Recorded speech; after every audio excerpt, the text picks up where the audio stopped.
Mendahului barisan lintas hormat dimulakan oleh pembawa bendera kejohanan yang diketuai oleh adik Ikhwan Al-Haq bin Amin Nasaruddin.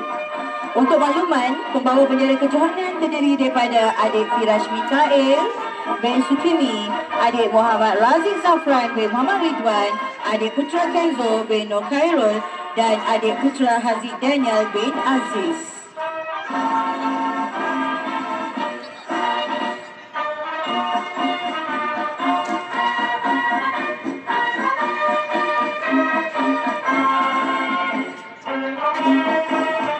Di belakang pembawa bendera kejohanan ialah kontingen yang pertama, iaitu dari kelas pendidikan khas integrasi